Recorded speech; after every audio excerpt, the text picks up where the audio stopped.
Hello बच्चों, आज हम आपको जल के प्रकार पढ़ाएंगे। जल कितने प्रकार का होता है? जल दो प्रकार का होता है, शुद्ध जल और अशुद्ध जल। शुद्ध जल कैसा होता है और अशुद्ध जल कैसा होता है, इनके अलग अलग गुण हैं। जैसे कि शुद्ध जल जो हमारे स्वास्थ्य के लिए लाभदायक होता है, वो जल शुद्ध जल कहलाता है।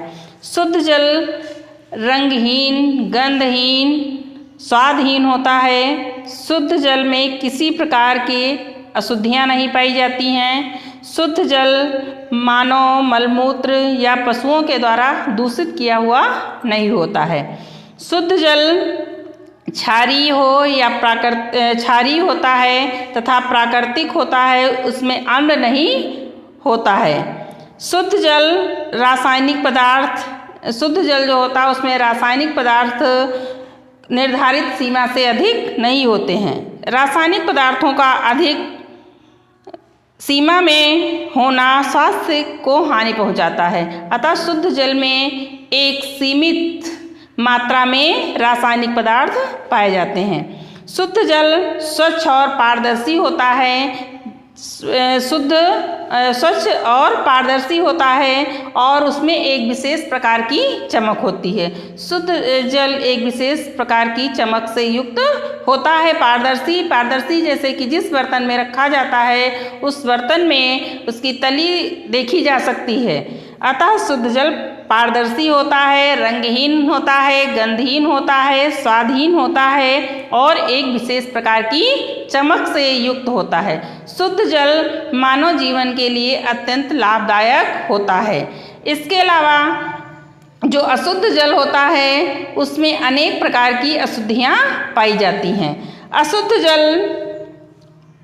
जल जैसे कि जो जल हमारे स्वास्थ्य के लिए हानिकारक होता है उसे अशुद्ध जल कहते हैं। जल किस प्रकार से अशुद्ध हो जाता है? जल एक अच्छा विलायक होता है, उत्तम विलायक है, इसलिए वह उस अपने अंदर अनेक प्रकार की अशुद्धियों को आसानी से घोल लेता है और जब उसमें अनेक प्रकार की अशुद्धियाँ घुल जाती हैं तो वो जल अशुद्ध हो जाता है, पीने लायक नहीं रहता है और जिसका प्रयोग करने से हमारे स्वास्थ्य के ऊपर बुरा प्रभाव पड़ता है, जिससे अनेक प्रकार की बीमारियां हमारे शरीर के अंदर हो जाती हैं। अशुद्ध जल से अनेक प्रकार के रोग उत्पन्न होते हैं और अधिकतर इससे जो है पाचन संबंधी रोग या पेट संबंधी रोग होते हैं, जैसे कि हैजा है, पेचिस है, टाइफाइड है, पेट दर्द है, जी मिचलाना है। ये सारे रोग जल की अशुद्धियों के कारण होते हैं।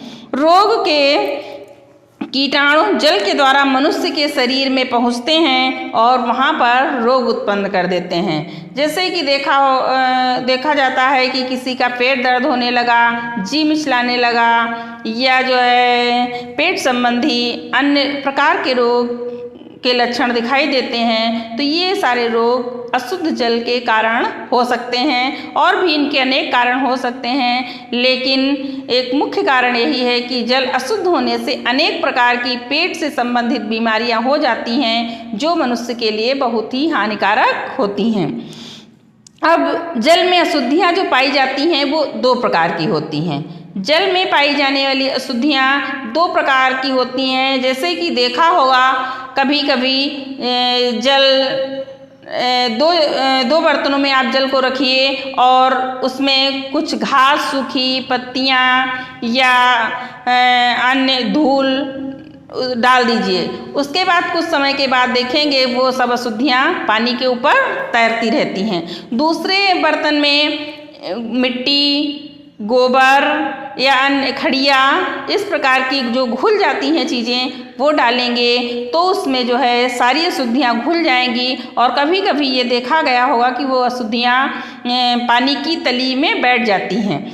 तो ये जो है अशुद्धियाँ घुलने वाली हो गई। तो अशुद्धियाँ कितने प्रकार की होती हैं? अशुद्धियाँ दो प्रकार की होती हैं। घुलित अशुद्धियाँ और तैरने वाली अशुद्धियाँ। घुलने वाली अशुद्धियाँ जो होती हैं ये जल में घुल जाती हैं और इनको हम जल से पृथक नहीं कर सकते। जो आसानी से जल में घुल जाएंगी तो उनको हम अगर पृथक करना चाहें, किसी चीज़ से उसको छान करके अलग करना चाहें तो वो अलग नहीं होती, क्योंकि वो पूरी तरह से उसमें घुल जाती हैं। जैसे कि ठोस पदार्थ में वनस्पति तथा पशुओं का मल मूत्र, calcium, magnesium, sulphates, chlorides, fluorides और नाइट्रेट्स, सीसा तथा संख्या, कार्बन डाइऑक्साइड, सल्फेट हाइड्रोजन आदि मिले होते हैं और इनको हम जल से अलग नहीं कर सकते हैं, ये जल में पूरी तरह से घुल जाती हैं।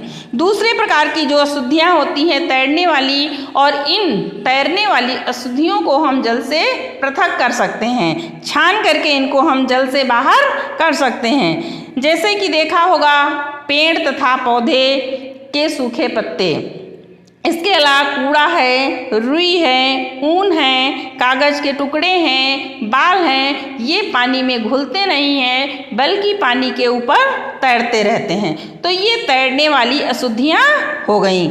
अब दूसरी प्रकार की, जैसे कि ऐसे कीटाणु जो रोग बढ़ाते हैं, ये जल के साथ शरीर में प्रवेश कर जाते हैं और शरीर से ये अपना भोजन लेते रहते हैं और शरीर के अंदर पनपते रहते हैं।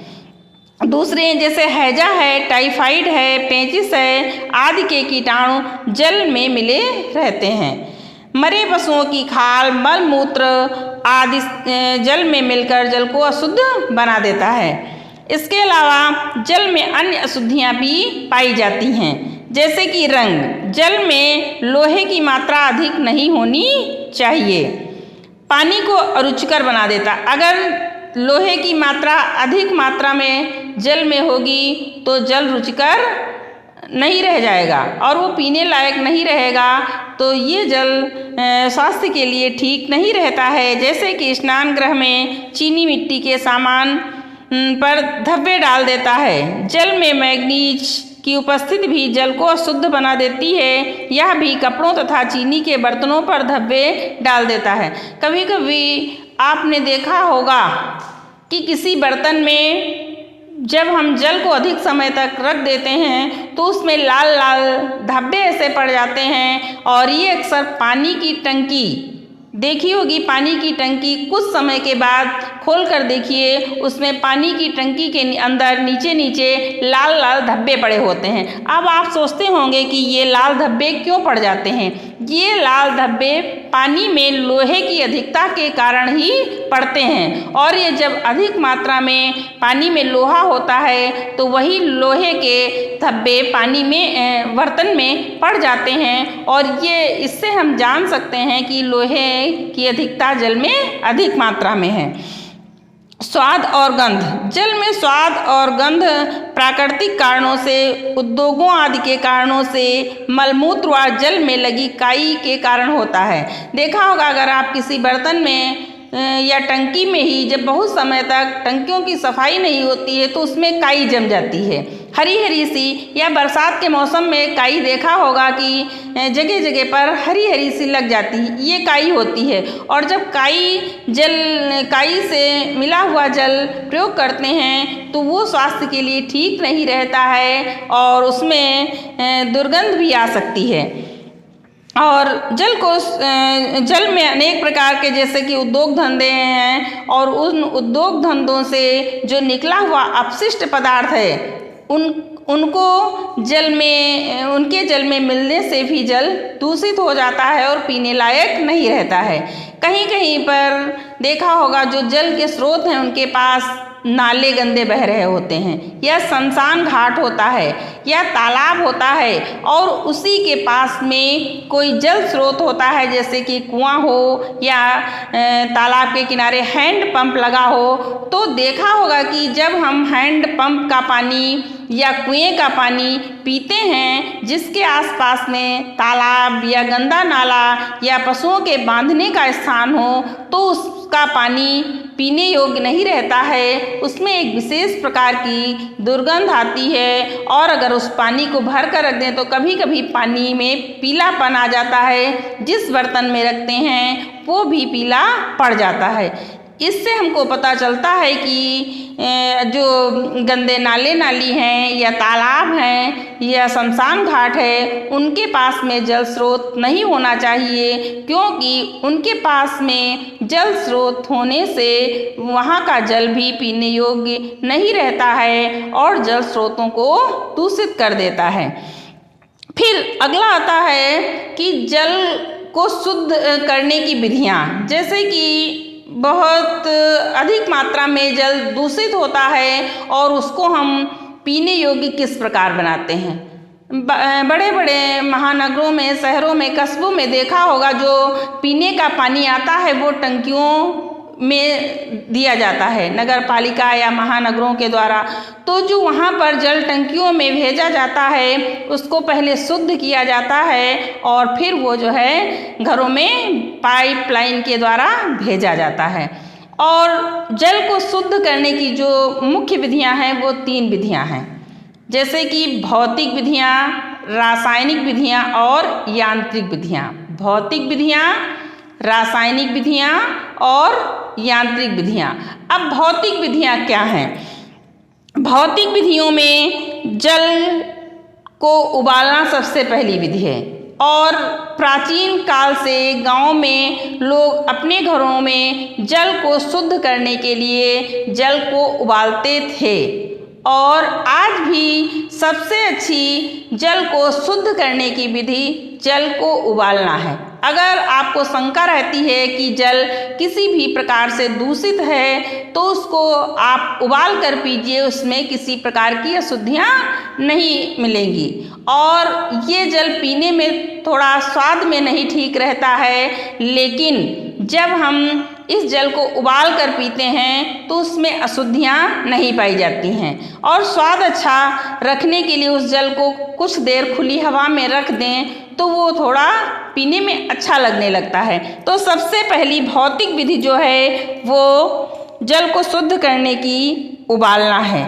जल को एक बड़े बर्तन में रख कर के उबालते हैं और उसमें जो कीटाणु होते हैं वो मर जाते हैं, हानिकारक गैसें भी निकल जाती हैं, खनिज लवण बर्तन की तली में बैठ जाते हैं। देखा होगा जब पानी गरम करते हो तो जिस बर्तन में आप पानी को उबालते हो उसमें नीचे सफ़ेद सफ़ेद जैसी कोई वस्तु लग जाती है। तो ये क्या है? जो उसमें खनिज लवण होते हैं वो बर्तन की तली में बैठ जाते हैं। पानी आप उबाल करके एक बर्तन में रखिए और थोड़ी देर के बाद देखिए उसमें नीचे तली में सफ़ेद सफ़ेद कुछ जमा हुआ है। तो ये क्या है? ये खनिज लवण होते हैं और वो बर्तन की तली में बैठ जाते हैं। जो हानिकारक गैसें होती हैं जल की उबालने से निकल जाती हैं और जो कीटाणु होते हैं वो मर जाते हैं। तो इस प्रकार से जल को उबालने की सबसे सरल और अच्छी विधि, सरल विधि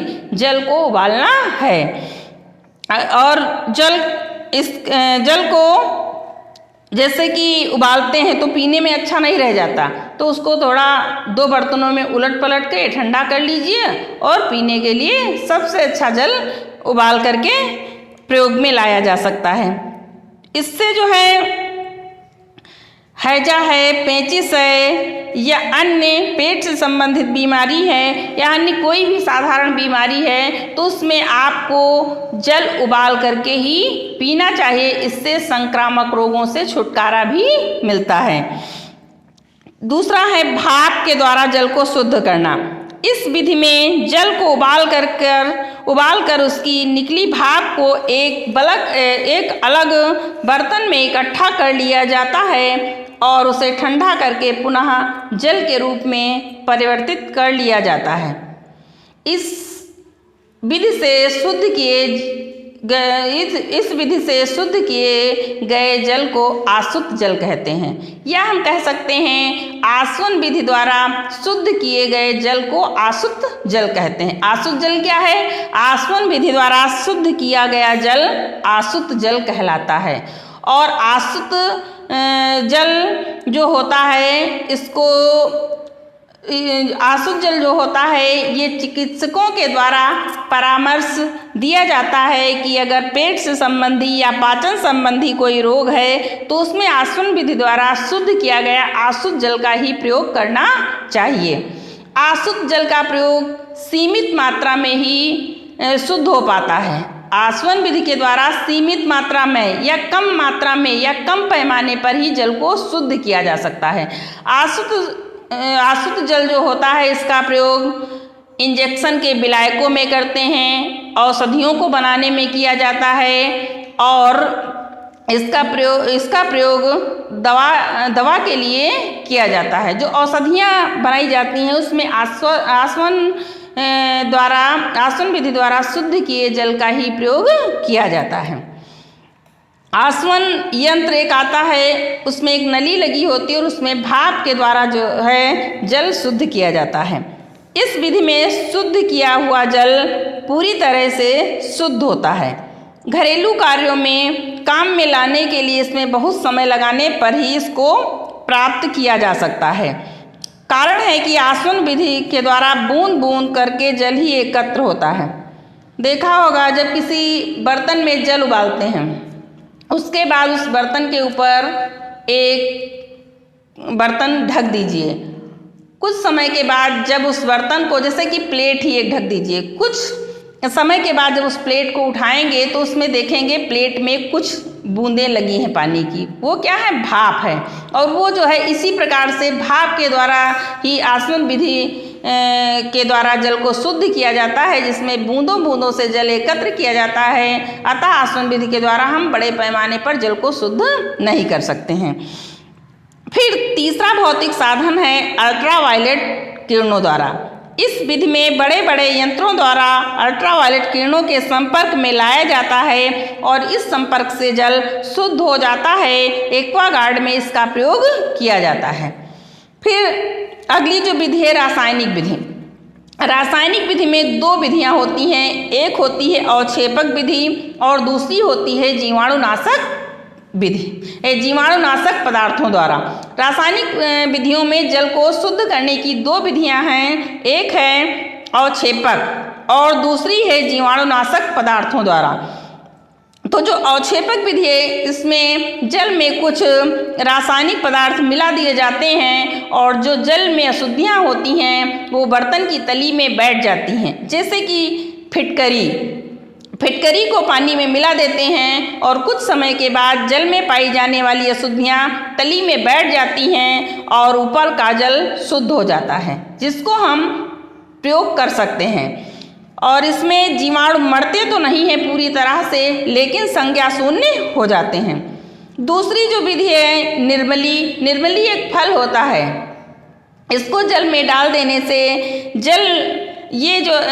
इसको जल में मिला देने से, जल में डाल देने से जल शुद्ध हो जाता है और जल की जो अशुद्धियाँ होती हैं वो बर्तन की तली में बैठ जाती हैं। निर्मली एक फल होता है, यह वृक्ष से मिलता है और इसको जल में डाल देने से अशुद्धियाँ जल की तली में बैठ जाती हैं और ऊपर का जल शुद्ध करके प्रयोग में लाया जा सकता है। जीवाणुनाशक पदार्थों द्वारा, जो दूसरी विधि है जीवाणुनाशक पदार्थों द्वारा, इसमें कुछ रासायनिक पदार्थों का प्रयोग किया जाता है और जल को शुद्ध कर लिया जाता है। जैसे कि देखा होगा गांव में कुएं जो होते हैं उसमें लाल दवा मिला दी जाती है समय समय पर, जैसे कि हैजा की बीमारी फैल रही हो या अन्य बीमारी फैल रही हो या गर्मियों का समय हो तो उस समय कुओं में साफ सफाई करके लाल दवा डाल दी जाती है। लाल दवा से जो जल में पाई जाने वाली अशुद्धियाँ हैं वो नष्ट हो जाती हैं। लाल दवा को पोटेशियम परमैंगनेट भी कहते हैं। 5 ग्राम पोटेशियम परमैंगनेट 1000 लीटर पानी में पर्याप्त रहता है और इसको पानी में डालने से जल शुद्ध हो जाता है और ये हैजा रोकने में सहायक होता है। दूसरा ब्लीचिंग पाउडर, क्लोरीन गैस चूने में मिला करके ब्लीचिंग पाउडर तैयार किया जाता है। यह कीटाणुनाशक होता है, अतः इसको जल में मिलाने से जीवाणु नष्ट हो जाते हैं। तीसरा आयोडीन। आयोडीन भी कीटाणुनाशक होता है, लेकिन आयोडीन का प्रयोग सीमित मात्रा में ही करना चाहिए और इसका प्रयोग करने के बाद इस जल को तुरंत उपयोग में नहीं लाना चाहिए। आयोडीन की कुछ बूंदें पानी में डाल देते हैं और जल को शुद्ध कर लेते हैं। 1 लीटर पानी में आयोडीन के घोल की 2 बूंद जल में डालकर मिलाने से आधा घंटा के बाद जल को प्रयोग में लाया जा सकता है। अगला है तूतिया। जब बहुत बड़े पैमाने पर जल को शुद्ध किया जाता है तो तूतिया को जल में मिला दिया जाता है। यह बहुत शक्तिशाली जीवाणुनाशक है। यह जीवाणुओं को मारकर नीचे बैठा देता है। इस प्रकार का जल छान करके ही पिया जा सकता है, लेकिन हैजा, मोतीझरा, पेचिश के जीवाणु इससे नष्ट नहीं होते हैं।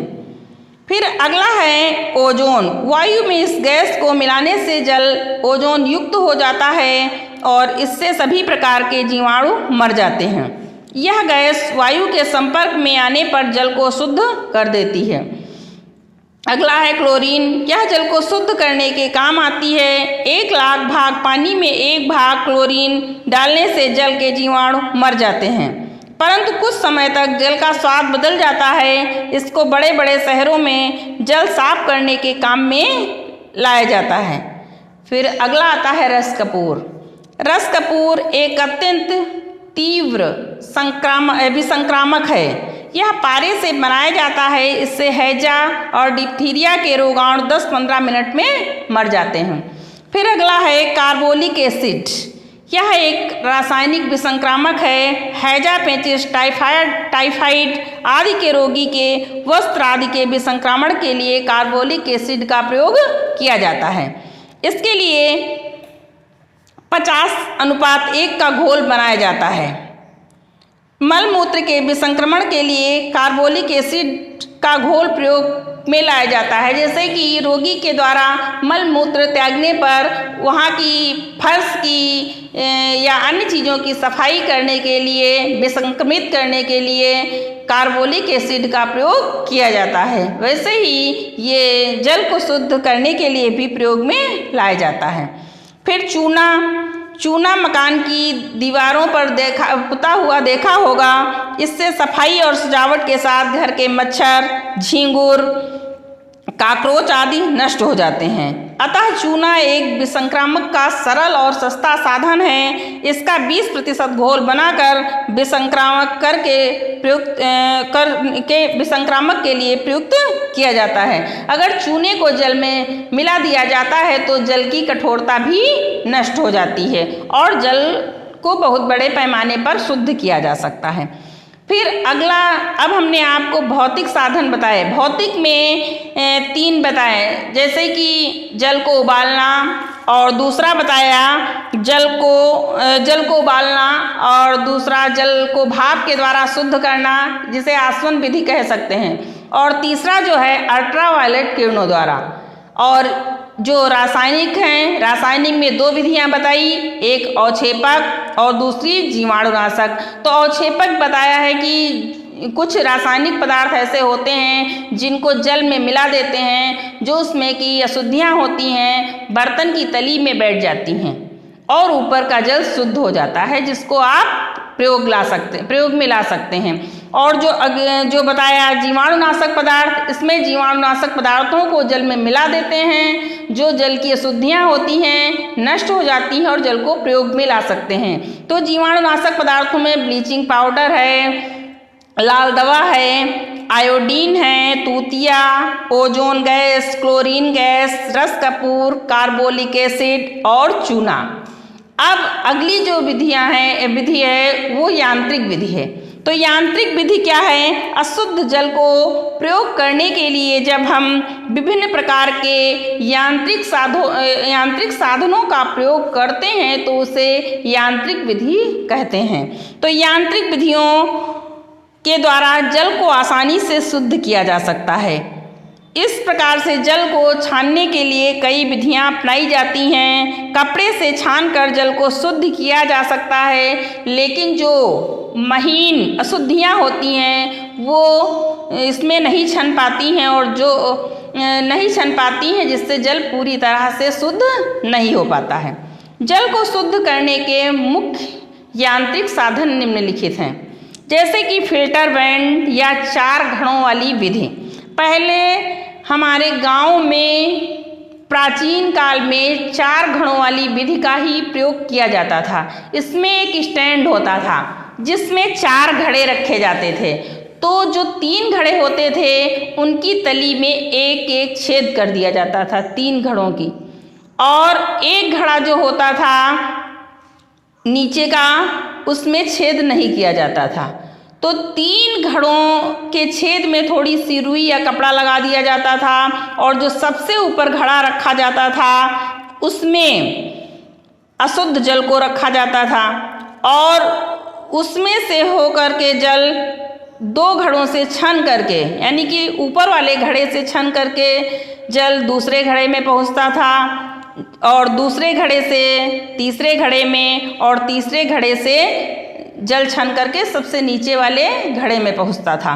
जो दूसरा घड़ा होता था उसमें रेत यानी कि बालू और नीचे कंकड़ रख दिए जाते थे, और जो तीसरा घड़ा होता था उसे पहला घड़ा शुद्ध जल का, दूसरा घड़ा रेत, और तीसरा जो घड़ा होता था उसमें कंकड़ रख दिए जाते थे, और जो चौथा घड़ा होता था वो खाली रख दिया जाता था स्टैंड के ऊपर। अब तीनों घड़ों से जल छन करके जब चौथे घड़े में पहुंचता था तो ये शुद्ध जल कहलाता था। तो इसे घड़ौची विधि कहा जाता था या फिल्टर बैंड कहा जाता था। लेकिन अब आज के समय में बहुत से यांत्रिक साधन हैं, बहुत से यंत्र हैं, फिल्टर बैंड है, एक्वागार्ड वगैरह हैं, इनसे जल को शुद्ध किया जाता है। उसमें अब आता है वाटर फिल्टर। आजकल बड़े बड़े शहरों में पीने का पानी शुद्ध करने के लिए घरों में लोग वाटर फिल्टर लगवाते हैं। इसमें पाश्योर, चैम्बरलेन फिल्टर, वर्कफील्ड और फिल्टर आदि मुख्य हैं। ये फिल्टर बजाज, अंजली, क्रॉम्पटन व बलसारा कंपनियों द्वारा बनाए जाते हैं। जो वाटर फिल्टर की कई कंपनियां हैं, जैसे कि बजाज है और अंजलि है, क्रॉम्पटन है और बलसारा कंपनी है, इनके द्वारा बनाए गए फिल्टर होते हैं जिनसे जल को शुद्ध किया जाता है। इसमें क्ले या पोर्सलेन मिट्टी, ये जो है क्ले या पोर्सलेन मिट्टी से बनाए जाते हैं। इसमें नीचे की ओर एक नल लगा होता है और अंदर की ओर जो इसका दूसरा सिरा होता है ये बर्तन में लटका रहता है, और उस बर्तन की तली में क्ले मिट्टी का बना सिलेंडर होता है जो जल को शुद्ध करता रहता है।